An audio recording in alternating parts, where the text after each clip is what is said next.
Fundada en el año 25 a.C. en nombre del emperador Augusto y con el objetivo de acoger a los soldados romanos jubilados, Augusta Emérita, como la llamaron sus fundadores, fue la capital de la provincia romana de Lusitania. Durante siglos y hasta la caída del Imperio Romano, fue un importante centro jurídico, económico, militar y cultural. De su esplendor dan testimonio construcciones como el teatro, el foro, templos, el acueducto y el largo puente que atraviesa el río Guadiana.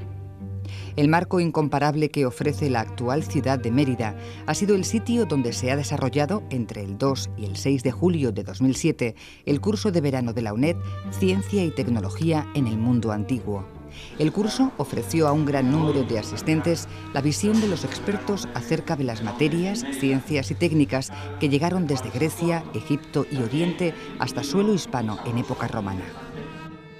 Se hace subvencionado por tres instituciones muy importantes. Una es la nuestra, la UNED, la otra es el Museo Nacional de Arte Romano de Mérida y la tercera es el Ministerio a través de la Fundación de Estudios Romanos. No sabemos ya el tiempo que llevamos aquí, quizá desde que se inauguraron los cursos emeritenses de verano, quizá 18 años. La trayectoria de este curso pues cada vez ha ido teniendo más envergadura, le llaman el curso clásico, el curso estrella, etcétera. Y tiene también como finalidad que no solamente se haga el curso por sí, el curso ya es importante, pero además se hacen una serie de actividades en torno a él.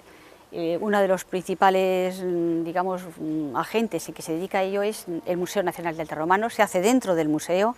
Las personas que acuden al curso tienen toda libertad para moverse dentro del museo, conocer sus instalaciones, no solamente de vista al público, que es la parte de museología, sino la parte de investigación. El museo es un gran centro de investigación de estudios romanos y aporta, y enseña y se abre de par en par para recibir a los alumnos de la UNED. El hecho de organizar un curso compartido entre la UNED, Centro Regional de Mérida, y el Museo Nacional de Arte Romano es ya tradicional, es un clásico en el verano emeritense porque da la posibilidad no solamente ya de escuchar una serie de conferencias y de lecciones que son importantes desde el punto de vista histórico y referidas siempre a la antigüedad, al pasado helenístico romano que tenemos nosotros, sino también el hecho de poder compartir con este magnífico edificio de Rafael Moneo y la instalación donde se exponen, digamos de alguna manera en líneas generales, lo que fue la vida de la colonia Augusta Emerita, pues esa práctica. Todo curso puede tener una teoría y puede tener una práctica. Aquí se hace una práctica porque qué duda cabe que si se está hablando de una escultura romana, venir luego a las salas y ver físicamente las imágenes, las figuras, las efigies, las esculturas, eso siempre es importante. Yo creo que tiene ese complemento y para mí fundamental que puede tener un curso de verano, que es que la teoría puede estar en perfecto maridaje con la práctica. El doctor en Historia, Rubén Sáez Abad, compartió con los asistentes su pasión por la técnica militar en el mundo antiguo. Uno de los momentos más impactantes de su exposición fue la demostración práctica del funcionamiento de una fiel reproducción de una maquinaria bélica de la antigüedad. Una vez que estuviera la máquina cargada, el mecanismo de balancín dispararía. Es un mecanismo pivotante, suena como un cañón y la máquina ahora mismo debe estar a un 20% de su potencia. Este sistema de junta universal permite que la máquina pueda ser apuntada en cualquier dirección y a cualquier altura, con una mano. Las técnicas militares y las máquinas de asedio empleadas en el mundo antiguo desde el período asirio, siglo IX a.C., hasta el siglo V después de Cristo, cuando Roma es conquistada por los bárbaros, fue el tema de la exposición del doctor Sáez Abad. Ya en el mundo asirio se encuentran documentos acerca de las tres formas básicas de enfrentarse a una muralla. En primer lugar, la superación de la muralla por su parte inferior con las tareas de minado, que estas podían servir tanto para tomar una ciudad abriendo un túnel a través del que poder entrar en la ciudad, o también dejando colgada la muralla, haciendo una especie de entibado de madera, de tal forma que se quedaba colgada la muralla y luego ese hueco se rellenaba de madera y se le prendía fuego. Entonces, al ser destruida y quemada la estructura de madera que sostenía el conjunto, las murallas se venían abajo y los soldados podían entrar a pie llano por la muralla.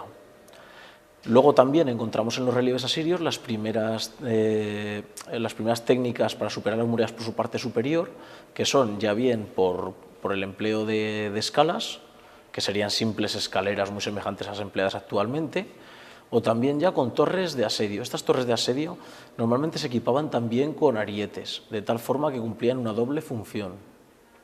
La capacidad de detalle de los relieves es tal que incluso podemos apreciar las fijaciones de las pieles y de los escudos que protegían las máquinas. Y por último, en los relieves asirios encontramos los primeros ejemplares de arietes, que tendrían una constitución semejante a animales antiguos. La principal innovación de la antigüedad en el ámbito de las piezas de artillería fue el descubrimiento de la catapulta. Los primeros ejemplares aparecieron en el mundo grecorromano y utilizaban la tecnología de tensión. Tan solo se utilizaban las piezas de artillería como apoyo de otras máquinas mayores. Estas máquinas mayores eran las verdaderas tomadoras de ciudades. Es el caso de, por ejemplo, las helépolis, que se conocían literalmente como tomadoras de ciudades, son las torres de asedio. Las torres de asedio permiten superar las murallas. Incluso, aunque las piezas de artillería tengan mucha potencia, tal para poder disparar proyectiles de 15 o 20 kilos, la experiencia nos ha demostrado que un proyectil de 20 kilos contra una muralla sólida no tiene suficiente capacidad para poder dañarla. Sí que deja una marca de impacto, pero en ningún momento puede hundir una muralla este tipo de proyectiles. Con lo cual, la principal función de la artillería era apoyar al resto de las máquinas en el acercamiento a las murallas. La exposición sobre la ciencia y la tecnología en el mundo egipcio ha despertado gran interés por parte de los asistentes. El valorar lo que es la concepción del mundo egipcio, el por qué hacían las cosas, cómo concebían ellos el mundo, un mundo que para ellos estaba perfectamente delimitado en dos, orden, caos. Ellos vivían en lo que es la llanura aluvial, Kemet, el nombre egipcio, y esa llanura aluvial estaba constantemente amenazada, en peligro, por ese entorno hostil que les rodeaba. Una comunidad, una llanura aluvial en la que convivían con un medio natural, formado por plantas, animales, etcétera, etcétera, que también tenían en esa llanura aluvial, en Kemet, su único lugar de refugio, con lo cual se estableció una colaboración entre ese hábitat ecológico y la comunidad humana para preservar de todas las amenazas, todos los peligros que rodeaba a ese mundo. Ellos explicaron el mundo, ellos desarrollaron todos y cada uno de sus conocimientos a partir de lo que es la observación y razonamiento de lo que sucedía en ese entorno geográfico, y a partir de ahí también desarrollaron toda una serie de tecnologías para intentar no solamente conservar ese mundo favorecido por los dioses según su concepción, protegerlo, sino también explotarlo en beneficio suyo. El profesor sostiene que la tecnología edilicia del antiguo Egipto no se conoce en profundidad debido al tipo de investigaciones arqueológicas que se hicieron en esos territorios. La arqueología en Egipto siempre está basada, siempre está más preocupada en lo que es el hallazgo de un gran descubrimiento, una tumba, una momia, una joya, que mantenga vivo el recuerdo y la egiptomanía que ya desarrollaron los griegos, en lugar de conocer cómo vivían, por qué vivían y cómo entendían ellos las cosas. Si hubiera que fijar una etapa crucial de la historia del pensamiento y del espíritu de la humanidad, los especialistas coinciden en que esta podría ser el siglo VI a.C., en Grecia. Podemos decir que en Grecia fue donde nació la ciencia moderna. Fue en el siglo VI a.C., en la costa jonia, donde los primeros científicos, naturalistas y filósofos, los llamados milesios, llamados también presocráticos, crearon las bases del pensamiento científico moderno, no solo por sus descubrimientos, no solo por la acumulación de saber que ellos habían heredado a su vez de Oriente y de Egipto, sino sobre todo porque es el gran salto que supone la ciencia griega, es que por primera vez construye una metodología, por primera vez se piensa a sí misma, reflexiona sobre su método y sus instrumentos, y son los primeros que crean un verdadero lenguaje científico. La ciencia griega estaba en estrecha relación con la filosofía. No existía una clara distinción entre la una y la otra. Esto, en algunos casos, ha significado un problema, ya que la filosofía funcionaba como un freno a las posturas científicas más revolucionarias. El desarrollo de la ciencia griega desde el siglo VI a esta época helenística fue enormemente rico y acelerado. En 3 siglos se avanzó a paso de gigante. Fueron ellos los que por primera vez dieron una representación racional del mundo, los que se desprendieron de la razón, del mito y de la religión para explicar los fenómenos que vivían a su alrededor. Hubo varios campos de investigación científicos, fundamentalmente en astronomía, en ciencias de la naturaleza, la física, la cosmología y sobre todo la matemática. La matemática griega es, junto con la historia natural o con las ciencias naturales y con la astronomía, son las grandes creaciones de la ciencia griega, de la ciencia helénica. El curso de verano de la UNED incluyó una visita guiada por las instalaciones del Museo Nacional de Arte Romano. Los participantes han podido recorrer el edificio del museo, obra del arquitecto Rafael Moneo Vallés, y apreciar lo que es en la actualidad un exponente clave de la romanización de Hispania. Vean cómo los brazos se articulaban y se trabajaban aparte, probablemente porque se hacían en otro material distinto, un poco como pasa todavía con las vírgenes de las iglesias, que les ponen lo que se trabaja verdaderamente el escultor es la cara y las manos, que es lo que se ve, luego lo otro es una especie de estructura que prácticamente es invisible. Aquí en este caso se puede ver muy bien ese despiece sistemático de la obra, como en algún caso necesitan más material que se sale del bloque. Aquí vemos como el otro pie, que iría un poco más adelantado, se ha hecho en pieza aparte, los brazos, etcétera. Es decir, desde un punto de vista técnico, de la técnica escultórica, es una pieza muy interesante. La directora del curso, la profesora Pilar Fernández Uriel, ha compartido con los asistentes sus investigaciones acerca del desarrollo de la medicina en el mundo antiguo. Ha comenzado por la tradición médica en Mesopotamia, cuando la medicina y la magia convivían en armonía. Se piensa que la enfermedad no es una causa natural, sino un enfrentamiento con un dios maligno, y por lo tanto se hace a través no solamente de la medicina, sino de un ritual, de unas invocaciones a los dioses, y tiene muchísimo aspecto no de estudio de medicina como nosotros entendemos, sino de un algo mágico y algo religioso. En Grecia se encuentran las primeras mujeres conocedoras de los medios de la naturaleza para curar. Eran las magas, que conocían los poderes curativos de las plantas y las hierbas. El recorrido por la medicina antigua acaba en Roma. Finalmente, en el mundo romano, ya tenemos escuelas verdaderas de medicina que empiezan en Grecia. En Grecia se llaman las asclepíadas, que son decir, digamos que son una especie de templos, hospitales, centros donde se imparte la medicina y se cura a los enfermos, y porque son santuarios de Asclepios, por eso se llaman de esa manera. Pero cuando llegan a Roma se forman verdaderas técnicas ya de medicina, y una de las más famosas, y por eso mi conferencia acaba así, la ciencia de Galeno, es uno de los médicos más importantes de Roma, son Celso y es Galeno, que ya tienen un sentido de la terapéutica, conocen la anatomía, y ya heredan toda la ciencia que se transmite a lo largo del Mediterráneo, que llega finalmente a Roma. Ejemplo destacado de la arquitectura romana es el Teatro de Mérida. Data casi de la misma época de la fundación de Emérita Augusta, en el 25 a.C. El imponente frente de la escena se compone de entrantes y de 2 hileras de grandes columnas. Entre ellas se situaban las esculturas como elemento decorativo. La arquitectura romana ha tenido una gran importancia y gracias al empleo de una serie de materiales y técnicas concretos, pues se desarrolló en su momento bastante, hasta el punto de seguir siendo hoy en día una referencia importante para incluso la arquitectura muy reciente. Incluso la utilización de unos métodos y unas técnicas de construcción muy rentables y muy bien realizados, ha hecho que se hayan mantenido los edificios romanos hasta nuestros días, ¿no? Con ejemplos pues, tan notables como el Panteón en Roma o los anfiteatros, teatros y tantos otros.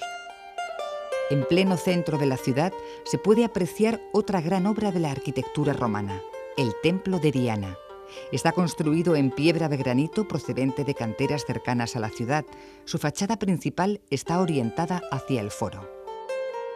Entre los muchos elementos, aspectos y técnicas constructivas empleadas por los romanos, hay que destacar el uso del opus caementicium, es la mezcla de piedras con argamasa compuesta por tierra, por arcilla, por cal y por agua. Y este material adquiría una consistencia pétrea, de tal manera que ha sido lo que ha provocado pues, el mantenimiento de muchos edificios. Pero tanto en esto como en otros elementos de la composición de las técnicas constructivas empleadas en su arquitectura, pues también tenían un antecedente, sobre todo en el mundo griego. El emplecton griego se puede considerar un antecedente del hormigón romano. La directora del Departamento de Investigación del Museo Nacional de Arte Romano, Trinidad Nogales Basarrate, ha compartido con los asistentes al curso cómo se desarrollaba la tecnología en una ciudad romana, poniendo como ejemplo a Augusta Emérita. Augusta Emérita no fue una excepción al concierto del Imperio, fue una ciudad más, donde probablemente llegaron pues, profesionales venidos de otras zonas del Imperio, como se atestigua a través de la epigrafía. Sabemos que hubo mucho componente oriental. No olvidemos tampoco que en los primeros años de la vida colonial, los fundadores de la nueva colonia, que eran militares, es decir, eran veteranos de la Legión Quinta y Décima, muchos de ellos venidos del suelo itálico, llegaron a este territorio y aplicaron los conocimientos que ellos habían adquirido en el ejército, porque entre otras formaciones que recibían en el ejército, un capítulo muy importante era el del conocimiento del desarrollo de obras públicas, porque los militares obviamente eran los encargados de construir puentes, calzadas, obras de infraestructura en general. En estos grandes asentamientos que a lo largo de los siglos luego se hicieron ciudades permanentes, en principio muchas veces campamentos militares y posteriormente obras permanentes. Otro importante capítulo del desarrollo tecnológico romano se daba en las técnicas utilizadas para trabajar las piezas marmóreas. El mármol fue en la sociedad romana un elemento de prestigio. En mármol se vistieron todos los grandes conjuntos oficiales, en mármol se hacían las imágenes que representaban al emperador y su familia, y nada menos que los dioses a los que se le rendía culto en los templos. Por tanto, el mármol era un material enormemente codiciado. Para una ciudad como Augusta Emérita, una ciudad de interior, la llegada de los mármoles implicaba un problema. Los mármoles llegaban en ocasiones por vía terrestre y en otras oportunidades por vía fluvial. El mármol se utilizó para revestir los grandes recintos emeritenses, como el foro, los templos o el propio teatro. La imagen marmórea, sobre todo, y también en bronce, por supuesto, tuvo en la sociedad romana un papel importantísimo. Quizá hasta el siglo, nosotros consideramos que el siglo XXI es el siglo de la imagen, pero nada más lejos de la realidad. En la antigüedad la imagen propia tenía un papel enorme. No en vano el emperador cuidaba muchísimo cómo se mostraba a sus conciudadanos, de qué tipo, cuando había que lanzar un mensaje militarista, cuando había que lanzar un mensaje civil, y así se vestía. Se vestía con la toga civil, se vestía con la indumentaria militar, como gran general en jefe de los ejércitos romanos. Es decir, había esos códigos iconográficos que todavía hoy nosotros empleamos y que nuestra clase política conoce perfectamente a la hora de lanzar esos mensajes. En la península ibérica, la primera calzada que se trazó fue la que posteriormente se conoció como Vía Augusta. Fue concebida para el desplazamiento de las tropas militares desde los Pirineos hasta el sur. Sobre la construcción de calzadas y puentes en el mundo romano versó la exposición del profesor José María Álvarez Martínez, director del Museo Nacional de Arte Romano. Ninguna civilización como la romana dio tanta importancia al camino, porque Roma, ¿qué es? Una civilización de ciudades unidas por firmes calzadas, es decir, que la construcción de calzadas estuvo siempre en el programa político de cualquier magistrado republicano o de cualquier emperador en el imperio. Pienso que había una red de caminos importantes que siguieron prácticamente de calzadas romanas que siguieron antiguos caminos prerromanos y que unían todos los puntos del imperio, vamos, con una visión perfecta. El puente romano sobre el río Guadiana fue construido en el siglo I a.C. Es uno de los puentes más largos del mundo antiguo, mide 792 metros. Posado sobre sus 60 arcos, es uno de los símbolos de la ciudad de Mérida.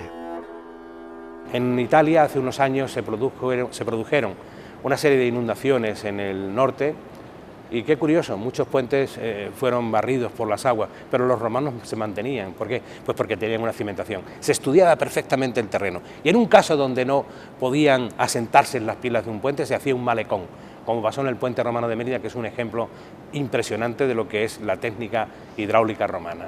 Ahí hubo un malecón porque no se podían cimentar las pilas porque el terreno era quebradizo, un malecón precedido por un tajamar a la manera de una proa de barco que partía la corriente del río hacia un tramo y otro de los arcos y bueno, pues se solucionaron así los temas. Los pueblos que surgieron a las orillas del Mediterráneo en la antigüedad alcanzaron profundos conocimientos científicos y un grado tecnológico que aún hoy sorprenden. Sin embargo, la mayoría de estos conocimientos permanecen ocultos para el gran público. De su diversidad, su gran calado, su aplicación, su complejidad y su significación, expusieron sus puntos de vista los especialistas en el curso de verano Ciencia y Tecnología en el Mundo Antiguo. Una ampliación de estos aportes de gran valor académico y cultural los podremos disfrutar en una futura entrega en el programa UNED.